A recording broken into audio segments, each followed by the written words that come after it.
Hello guys, good morning. Welcome back to FOMA Educational Hub. In the last lecture we were discussing about Kirchhoff's law. वैसे हम लोग circuit theory पढ़ रहे हैं तो Kirchhoff's law के बारे में बात कर रहे थे और Kirchhoff's law में हम लोगों ने बोला कि there are two Kirchhoff's law, KCL and KVL. और KCL और KVL के बारे में हमने कुछ डिस्कशन किया था और शायद एक क्वेश्चन भी किया था। अभी हम लोग थोड़े एक और एग्जांपल करेंगे। मेनली जो काफ़ी यूज होता है वो KVL यूज होता है। KCL तो जनरली हम लोग सिंपली यूज कर लेते हैं, बट KVL जो होता है वो काफ़ी बहुत ज़्यादा यूज किया जाता है सर्किट में। कहीं पर भी आपको कुछ भी नहीं समझ में आया तो आप KVL अप्लाई कर लेते हो। तो KVL पे हम लोग और एग्जांपल्स करते हैं ताकि एक बेटर अंडरस्टैंडिंग डेवलप हो, ठीक है। तो कुछ एग्जांपल्स और कर लेते हैं हम लोग KVL पे। तो आओ देखो भैया, कुछ भी एग्जांपल ले लो, whatever you want to take. मैं एक दो एग्जांपल करवा देता हूँ, फिर हम लोग नेक्स्ट सुपरपोजिशन थ्योरम को डिस्कस करेंगे, ठीक है। तो देखो हम लोग बात करते हैं, मान लो कि suppose there is one battery in this circuit and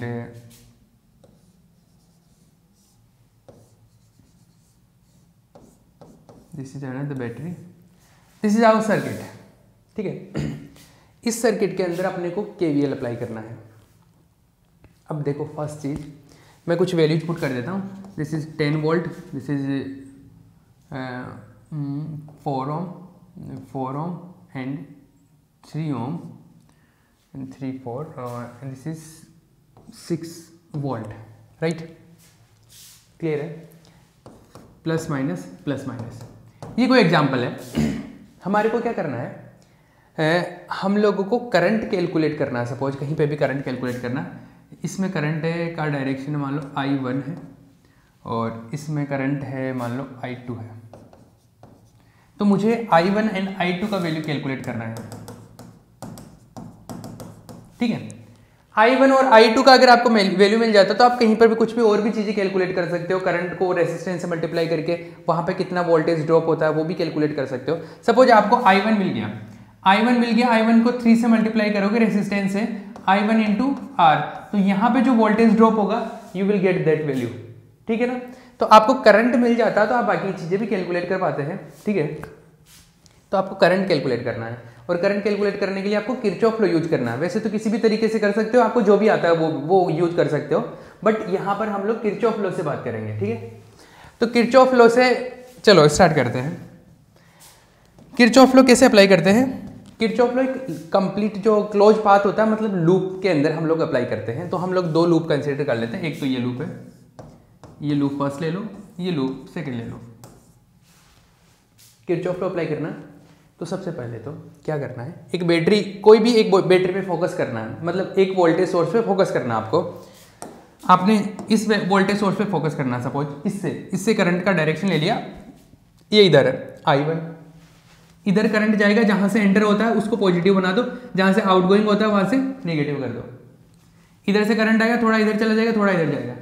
इधर से I1 है, इधर I2 चला गया, इधर कितना जाएगा I1 minus I2, right. I1 minus I2, clear है ना ये बात। इधर करंट जा रहा है तो इधर एंटर कर रहा है रेजिस्टेंस में, तो इधर पॉजिटिव आएगा, इधर से आउटगोइंग हो रहा है तो नेगेटिव। यहां इसमें एंटर कर रहा है पॉजिटिव, इसमें आउटगोइंग है नेगेटिव। ये इन पे बैटरीज पे साइन है। तो सबसे पहले फर्स्ट स्टेप क्या है इसमें? फर्स्ट स्टेप में आपको क्या करना है, किसी एक पर्टिकुलर बैटरी पे फोकस कर लो। आप चाहे तो इस बैटरी से भी कर सकते हो, किसी बैटरी से कर लो, आंसर सेम ही आएगा।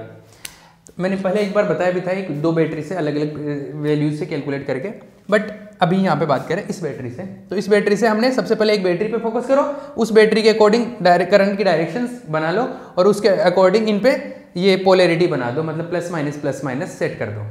अब देखो इस लूप के अंदर आप किरचॉफ लॉ अप्लाई करना, इस लूप के अंदर किरचॉफ लॉ अप्लाई करना। और किरचॉफ लॉ अप्लाई करने का तरीका आ जाओ, मैं फिर से रिपीट कर रहा हूँ, पहले मैंने सिखा चुका हूँ वैसे बट मैं फिर से देख लो आप।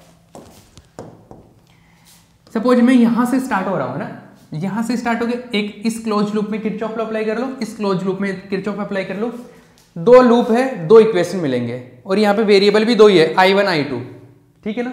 तो दो वेरिएबल है, दो लूप है और दो इक्वेशन मिल जाएंगे, तो अपना सॉर्ट आउट हो जाएगा, जो भी है फंडा क्लियर हो जाएगा। इसके अंदर अप्लाई करो, इसमें अप्लाई करेंगे तो देखो इधर से चलना स्टार्ट करो, यहाँ से मूव स्टार्ट हो रहा हूँ मैं, यहाँ से जो भी वोल्टेज आ रहा है ना उस वोल्टेज को काउंट करते जाओ। यहाँ पे वोल्टेज आ रहा है, प्लस से एंटर कर रहा हूँ तो इस पे जो भी वोल्टेज ड्रॉप होगा वो प्लस कितना होगा, यहाँ पे वोल्टेज ड्रॉप क्या होगा, current into resistance I1 into 3, तो 3 इंटू I1। फिर आगे गया मैं, इधर आया नीचे, यहाँ पे इसमें प्लस से एंटर कर रहा हूँ तो प्लस, यहाँ पे जो भी वोल्टेज ड्रॉप आएगा, वोल्टेज ड्रॉप क्या होगा, करंट इंटू रेसिस्टेंस।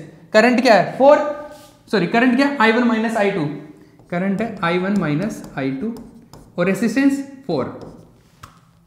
ओके, यहाँ से इस डायरेक्शन में, अब इधर जहाँ से स्टार्ट हुआ वहीं पे पहुँचना मुझे वापस।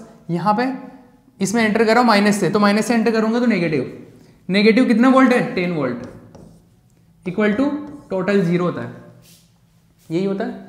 अब इसको सिंप्लीफाई कर लो, I1 3I1 4I1 7I1 हो गया, और ये माइनस 4I2 हो गया, और ये हो गया इक्वल्स टू 10 कर लो, इक्वेशन नंबर 1। एक इक्वेशन मिल गया, एक लूप को सोल्व किया, एक इक्वेशन मिल गया। सेकेंड लूप में आते हैं, ये लूप है, इसके अंदर यहाँ से सपोज यहाँ से स्टार्ट हो।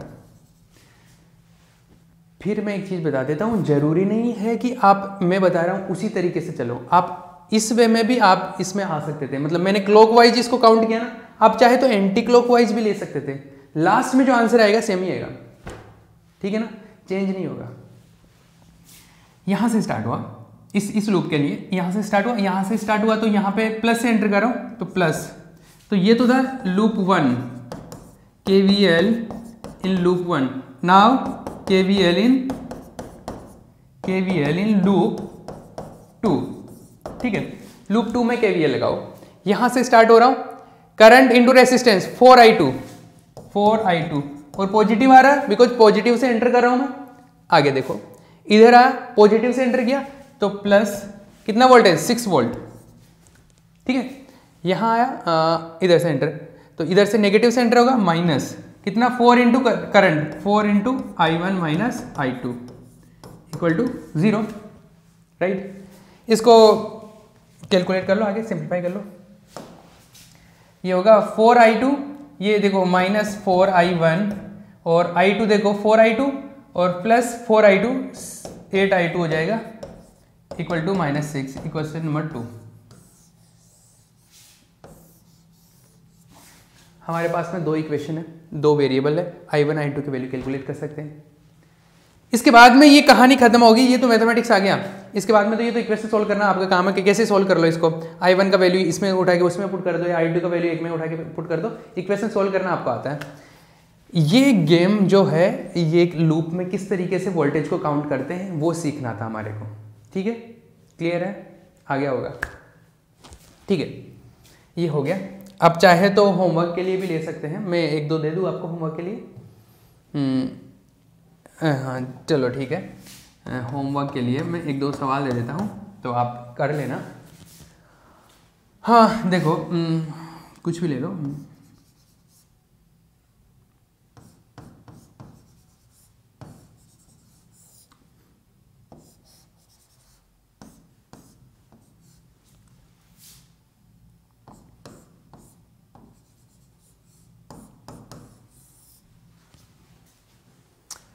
Five volt, 6 volt, 3 volt, 1 2 1 2 6 volt, ये है। करंट का वैल्यू कैलकुलेट करना है, कहाँ कहाँ पे, एक तो इस वायर में I1 कैलकुलेट करना है मुझे, एक इस वायर में कैलकुलेट करना है जिसकी मैं डायरेक्शन में खुद बता रहा हूँ कि इस डायरेक्शन में मेरे को चाहिए करंट I2 का वैल्यू, ठीक है। एक इसमें भी करंट, चलो ये जो है ये 2 वैल्यू कैलकुलेट करना, इसमें पता चल गया, एक में पता चल गया, तो ये वाला तो कैलकुलेट कर ही सकते हो ना, कर पाओगे। देखो कोई एक ही तरीका नहीं होता करंट या वोल्टेज कैलकुलेट करने का, हम इतने सारे टूल्स पढ़ रहे छोटे छोटे, तो जहां पर भी मैंने जो हर एक जो चीज सिखाई है ना बारीकी, वो हर एक चीज यूज कर सकते हो आप। जैसे मैं एक एग्जांपल बताता हूँ कैसे, जैसे मैं बोल रहा हूँ कि इसको I1 I2 का वैल्यू कैलकुलेट करना है, you have to calculate value of I1 and I2, ठीक है। आप क्या कर सकते हैं, देखो मैंने एक चीज बताई थी आपको, क्या कि रेसिस्टेंस को बैटरी के इस तरफ लिख लो या इस तरफ लिख लो, एक ही बात है ना। तो आप ऐसे भी कर सकते हो, देखो इस रेसिस्टेंस को इस तरफ ले आए तो ये 2 और 1 3 हो जाएगा, तो इतना झमेला हटा के इसको 3 रख दो आप। दूसरी चीज, ये 6 वोल्ट का बैटरी है, 3 वोल्ट का बैटरी है, तो ये 6 ये 3 तो मिला के ये 3 नीचे की तरफ हो जाएगा, मतलब 6 नीचे की तरफ है, 3 ऊपर की तरफ है, तो टोटल 3 नीचे की तरफ हो जाएगा। तो इसको सिंप्लीफाई कर सकते हो आप अगर चाहो तो आप पे डिपेंड है कि आप किस तरीके से इसके साथ में प्रैक्टिस करना चाहते हो। आप किसी भी वे में कैलकुलेट कर सकते हो, बट आपको वो छोटे छोटे टूल्स पता होने चाहिए ताकि आप बड़े सर्किट को अच्छे से डील कर सके। क्लियर है ना? चलो ठीक है, ये एग्जांपल कर लेना, ये एक इनफ है। अगर ये एग्जांपल ठीक से हो गया ना तो मतलब आप सीख गए, ये मान लो। फिर भी किसी को कोई डाउट हो किसी भी टाइप का, तो हमारा जो प्रोसेस है कि डाउट पूछने का, या तो आप मुझे व्हाट्सएप कर सकते हो, मुझे कॉल कर सकते हो, या हमारे मोबाइल ऐप के ऊपर जो फैसिलिटी है उसका यूज कर सकते हो कि उसमें कैसे हमने डाउट पूछते हैं। मैंने बता रखा पहले आपको, जिसको नहीं पता तो मुझे मैसेज कर सकते हैं, व्हाट्सएप कर सकते हैं। मेरे नंबर आपको अवेलेबल हो जाएंगे, वीडियो के डिस्क्रिप्शन में भी मिल जाएंगे, और आप ऐप डाउनलोड करोगे जो कि वीडियो के लिंक में है। तो अगर आप यूट्यूब पे देख रहे हैं तो वो उसमें भी सारी डिटेल मिल जाएगी। ऐप डाउनलोड कीजिए, उसके अंदर सारा डिटेल है, नंबर वगैरह उसमें मिल जाएंगे। ये है, क्लियर है? अब आगे देखिए, कुछ नई बातें करते हैं। एक बार मैं टाइम का आइडिया ले लेता हूँ, कुछ नई बातें करें। हाँ, मैंने आपको एक और चीज़ बताई थी ना, क्या कि करंट सोर्स को वोल्टेज सोर्स में कन्वर्ट कर सकते हैं, वोल्टेज सोर्स को करंट सोर्स में कन्वर्ट कर सकते हैं। वो बहुत ही इंपॉर्टेंट चीज़ है, वो कमाल की बात है, जो कि काफ़ी जगह पे यूज कर सकते हैं हम लोग। वो चीज़ें मैंने बता दी थी आपको। अब कुछ और बातें पढ़ते हैं, आइए। एक नया थ्योरम पढ़ते हैं हम लोग, सुपरपोजिशन थ्योरम। ठीक है, सुपरपोजिशन थ्योरम।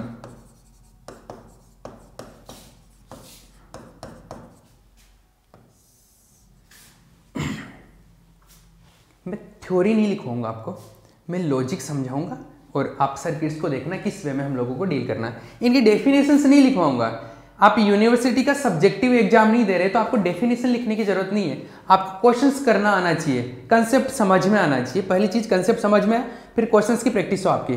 तो मैं कंसेप्ट पे समझने पे ज्यादा फोकस करूँ, ना कि डेफिनेशन लिखने पे। ठीक है, तो डेफिनेशन में लिखवाऊंगा नहीं, लॉजिकली समझना। मैं सुपरपोजिशन थ्योरम को समझा रहा हूँ। देखो, सुपरपोजिशन थ्योरम क्या बोलता है? सुपरपोजिशन थ्योरम ये बोलता है कि अगर मान लो, अगर किसी सर्किट में more than one energy source है, more than one energy source है, तो आप उस सर्किट को कैसे सोल्व करोगे?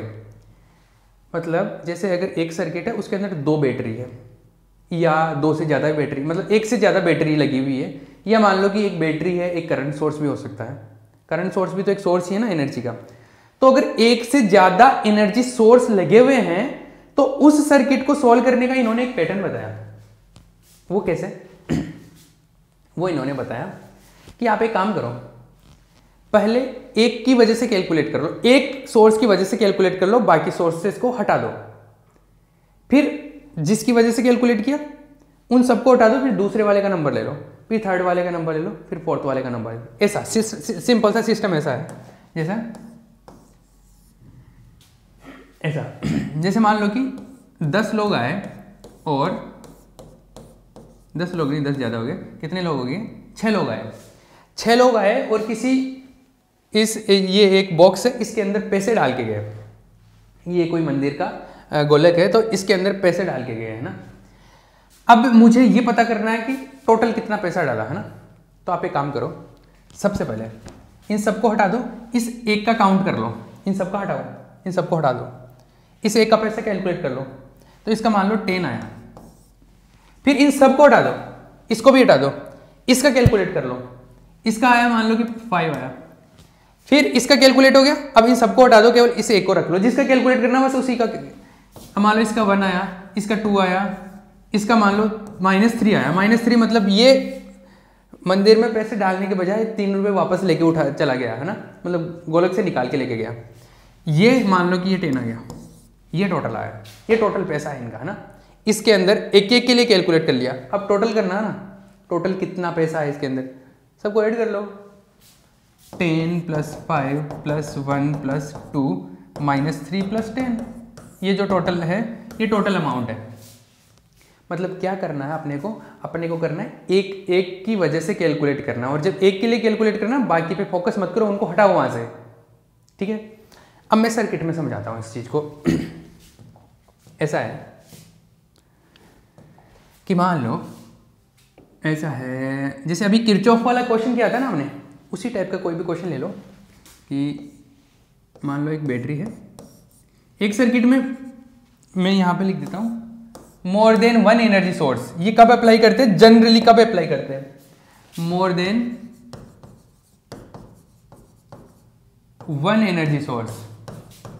अगर आपके पास में एक से ज़्यादा एनर्जी सोर्स अप्लाइड है, वो 2 बैटरी बोल लो या 4 बैटरी या 2 से 1 से ज़्यादा बैटरी या करंट सोर्स और बैटरी दोनों अप्लाइड हो, कैसे भी, तो 1 से ज़्यादा हो तो कैसे अप्लाई करते हैं। तो आपको क्या करना है, जैसे मान लो आपने एग्जांपल ले लिया एक इस तरीके से,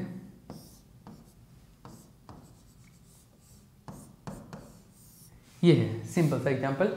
ये मान लो 10 वोल्ट का है, ये 10 वोल्ट का है, ये 2 और 1 है, ऐसा है ना। ये 2 ओम 2 ओम 2 ओम, ये 10 volt, this is 10 volt also. मुझे क्या कैलकुलेट करना है, मुझे मान लो करंट कैलकुलेट करना है कहीं पर भी। मान लो मुझे करंट कैलकुलेट करना है यहाँ पे, इसके अंदर करंट का वैल्यू कैलकुलेट करना, आई का वैल्यू चाहिए मुझे, तो मैं कैसे कैलकुलेट करूँ, या तो मैं किरचॉफ लॉ अप्लाई कर लूँ। किरचॉफ लॉ तो आता है ना मुझे, किसी को कुछ नहीं आता, किरचॉफ लॉ अप्लाई कर लो, सिंपल। लेकिन अभी मैं टूल सिखा रहा हूँ, एग्जाम में तो कोई बोलेगा ही ना कि किरचॉफ लॉ से करो या सुपरपोजिशन से करो या थेवेनिन थ्योरम से करो या नॉर्टन थ्योरम से बोलो, कोई कुछ नहीं बोलेगा।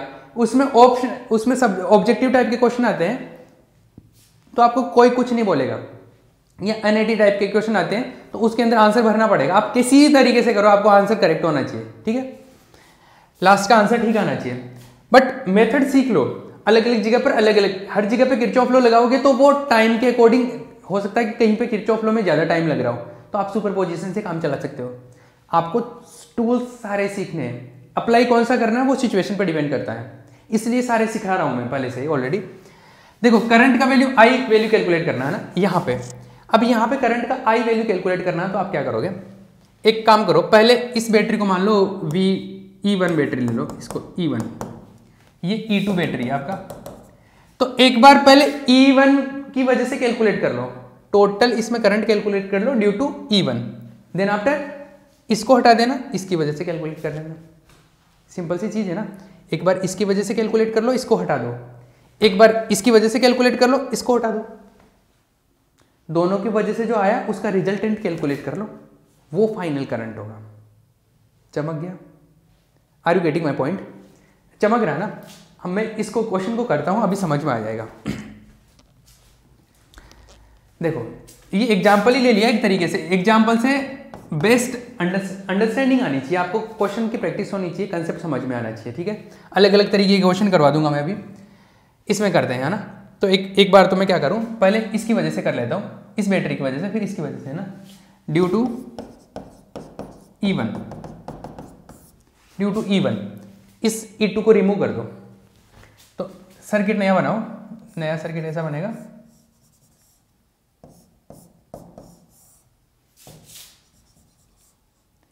इसको हटा दिया, इसको हटाया तो इसको क्या कर दिया मैंने, शॉर्ट कर दिया, ये लो ऐसे कर दिया, मतलब इसको हटा के डायरेक्ट कनेक्ट कर दिया, ये बन गया मेरा सर्किट 1 2 2, ये पॉजिटिव ये नेगेटिव, ये 10 वोल्ट का बैटरी है, इसकी वजह से करंट इस तरफ जाएगा, कुछ इस तरफ चला जाएगा, कुछ इस तरफ, ये इसमें करंट इसकी वजह से कैलकुलेट कर लो, मान लो इसकी वजह से करंट आ रहा है, due to this battery current, the value of current in this resistance is I1, तो now calculate the value of I1 का वैल्यू कैलकुलेट कर लो। दूसरे तरीके से सपोज दिस इज सर्किट 1, इसको मैं सर्किट 1 बोल रहा हूं, दिस इज सर्किट 2, तो एक तो आप I1 इसकी वजह से कैलकुलेट कर लो, एक क्या करना पड़ेगा, फर्स्ट को हटा देना, सेकंड बैटरी की वजह से कैलकुलेट कर लेना, वो कैसा बनेगा, तो पहले आप इसको I1 कैलकुलेट कर लो। अब देखो I1 कैसे कैलकुलेट करोगे, आप पे डिपेंड करता है, मतलब मैंने तो टूल सिखाए थे, कौन कौन से टूल सिखाए मैं पहले बता रहा हूँ। एक तो किरचॉफ लॉ सिखाया, इसमें किरचॉफ लॉ अप्लाई कर लो, इसमें किरचॉफ लॉ अप्लाई कर लो, सोल्व हो जाएगा, 2 इक्वेशन आएंगे, वेरिएबल मिल जाएगा आपको, करंट का वैल्यू मिल जाएगा आपको, ठीक है। एक तो ये तरीका।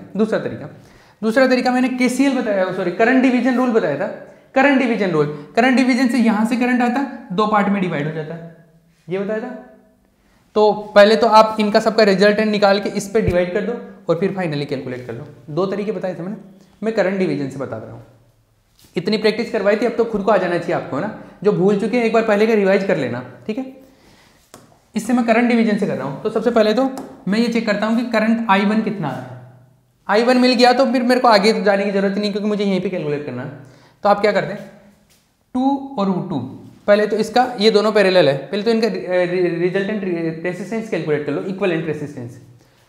2 और 2 पैरेलल है, तो पैरेलल है तो इनका रिजल्टेंट क्या होगा, 2 पैरेलल है तो 1 आएगा इनका, और जो 1 होगा इसके साथ सीरीज में होगा, इसके साथ सीरीज में होगा तो 1 और 1 2 हो गया।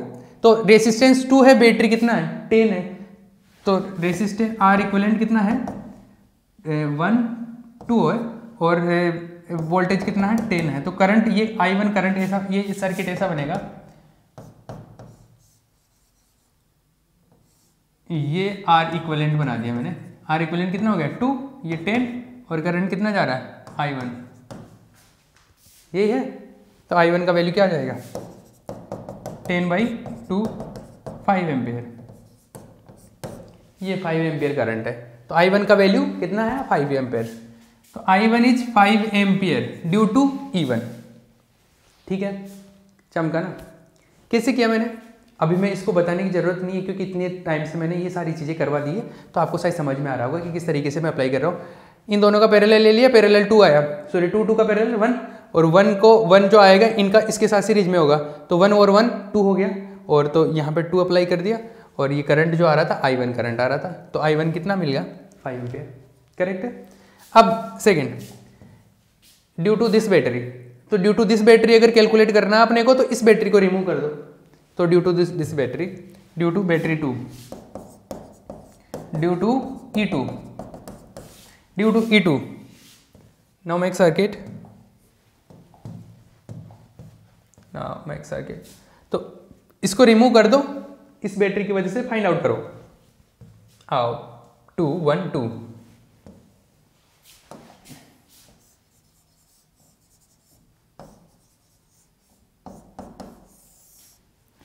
this is 10 volt I think na, this is 10 volt, this is also 10 volt, okay 10 volt 2 2, this is 1।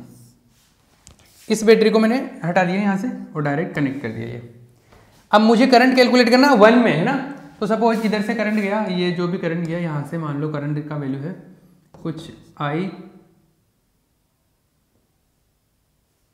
कुछ भी मान लो, इसको I1 बोल लो, इधर जा रहा है I2, ये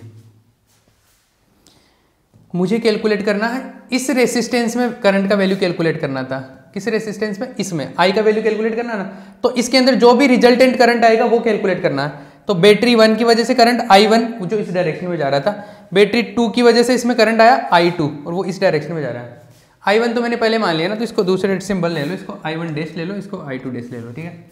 तो मुझे I2 डैश कैलकुलेट करना है, I2 डैश की डायरेक्शन मैंने ये ली, तो I2 डैश I1 पता ही है, तो दोनों का रिजल्टेंट कैलकुलेट कर लूंगा। तो I2 डैश कैसे कैलकुलेट करोगे, देखो ये 2 है, ये 1 है, ये 2 है, ठीक है। कैलकुलेट करो इसको, कैसे कैलकुलेट करोगे, करंट डिवीजन मेरे को पता है, तो सबसे पहले तो 1 और 2 का पैरेलल कैलकुलेट कर लो। 1 और 2 का पैरेलल क्या होगा, 1 और 2 का पैरेलल 2 × 1/2 + 1 2/3, इसका क्या आ जाएगा 2/3। जो 2/3 आएगा, 2/3 2 के साथ में कैसा होगा सीरीज में, तो 2/3 + 2, तो 2/3 + 2 ये आएगा R इक्विवेलेंट। चमक रहा होगा शायद आपको, ये कितना हुआ 6 + 2 8/3, ये आ गया R इक्विवेलेंट। R इक्विवेलेंट मिला, R इक्विवेलेंट मिला, तो इस सर्किट का जो इक्विवेलेंट सर्किट है वो ऐसा आएगा, ये R इक्विवेलेंट बना दिया मैंने, कितना आया 8/3, और करंट ये जो है कौन सा I1 डैश, I1 डैश कितना आया मेरे पास में 8/3, सॉरी R इक्विवेलेंट है ना, I1 डैश नहीं आया, R इक्विवेलेंट का वैल्यू 8/3 आ गया। I1 डैश क्या आएगा 10/8/3, R इक्विवेलेंट पता है, वोल्टेज पता है, तो I1 dash is equals to 10/R equivalent, 10 कितना है, सॉरी आर इक्वलेंट कितना है 8/3, तो 8/3 3 ऊपर चला जाएगा, ये कितना 30/8 मतलब 15/4 राइट। ये I1 डैश मिला भी, दिस इज I1 डैश, मुझे क्या चाहिए, मुझे I2 डैश चाहिए। तो यहां से जो करंट आया वो दो पार्ट में डिवाइड होगा, उसको डिवाइड करना करंट डिवीजन से आप भली बात ही जानते हो, इजीली है ना ये। तो यहां से जो भी करंट आया उसको दो पार्ट में डिवाइड करना, तो मुझे ये चाहिए। तो कैसे करते थे हम लोग, I1 डैश पता है तो I2 डैश कैलकुलेट करना है। तो जो भी करंट आया I1 डैश आया उसको दो पार्ट में डिवाइड करना, 1 और 2 में, तो 1 + 2 से डिवाइड कर दो, और इसमें कैलकुलेट करना तो सामने वाले से मल्टीप्लाई कर दो। तो ये आया, डिवाइड कर दो 1 + 2 से और मल्टीप्लाई कर दो, 1 में कैलकुलेट करना तो सामने वाले से मतलब 2 से मल्टीप्लाई कर दो, ये डैश है, ठीक है। तो I2 dash is equal to I1 dash का वैल्यू कितना है 15/4, ये कितना 3 × 2 से 2 3 5, ये हो गया 5/2। I2 डैश का वैल्यू आया 5/2, मतलब ये हुआ कि जो फर्स्ट आपका रेसिस्टेंस है इसमें, due to this battery the direction of current is this one, in this direction and the value is 5/2, and due to this battery the direction of current is this one and the value is 5 ampere, ठीक है 5 and this is 5/2। तो एक तो है ये वाला I1 जो कितना है 5 एम्पियर, और एक है इसके अंदर ये डायरेक्शन 5/2 I2 डैश। तो रिजल्टेंट करंट चाहिए, रिजल्टेंट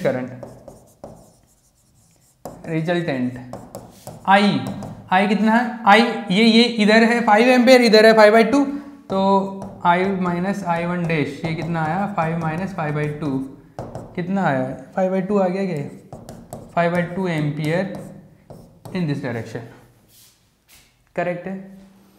ये एक मेथड है, मतलब क्या करना है मुझे, ये वैल्यू क्या आया है ये मैटर नहीं करता, वैल्यू तो करेक्ट ही आएगा अगर आप सही से करोगे, कैलकुलेशन मिस्टेक नहीं करोगे, बट आपको मेथड अप्लाई करना आना चाहिए। मेथड क्या किया, पहले एक बैटरी की वजह से करंट कैलकुलेट कर लो, दूसरी बैटरी को रिमूव कर दो, देन आफ्टर पहली बैटरी को रिमूव कर दो, सेकंड बैटरी की वजह से कैलकुलेट कर लो।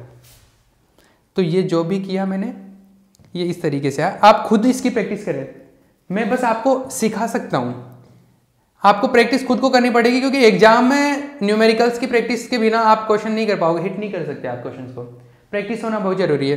मैं प्रैक्टिस करवाता रहूँगा। ये पैटर्न हो गया, एक पैटर्न समझ में, इस पर एक न्यूमेरिकल दे दूँ, एक बार टाइम देख लेता हूँ मैं। एक न्यूमेरिकल ले लो आप, और उस न्यूमेरिकल का वैल्यू कैलकुलेट कर लो आप।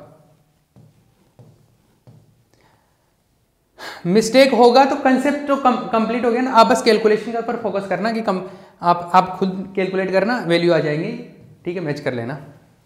एग्जांपल दे दूँ होमवर्क के लिए, होमवर्क देखो ऐसा है,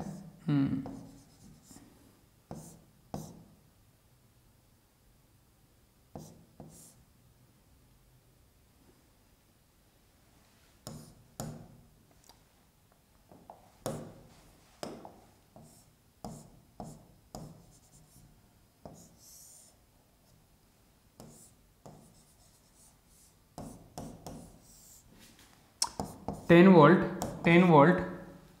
वोल्ट, दिस इज 2 ओम। मुझे करंट कैलकुलेट करना है, कहाँ पे करंट कैलकुलेट करना है मुझे, यहाँ पे आई कैलकुलेट करना है। आप किरचॉफ लॉ से भी कैलकुलेट कर लेना, और आप ये जो अभी बताया सुपरपोजिशन दोनों अप्लाई करना, superposition and Kirchhoff, superposition and KVL दोनों से कैलकुलेट करना, और दोनों से जो आंसर आएंगे वो सेम ही आएंगे, तो आपका आंसर खुद ही चेक हो जाएगा, आप खुद ही पता कर लोगे कि आपको दोनों अप्लाई करना है कि नहीं। इसमें सुपरपोजिशन से भी करना और केवीएल से भी करना, दोनों से आपको खुद को पता चल जाएगा, आई कैलकुलेट कर लेना, ठीक है। ओके, नेक्स्ट लेक्चर में हम लोग नेक्स्ट थ्योरम डिस्कस करेंगे, इसके कुछ एग्जांपल्स, डिफरेंट टाइप के एग्जांपल्स और करवाऊंगा मैं, फिर नेक्स्ट थ्योरम स्टार्ट करेंगे। Okay, bye.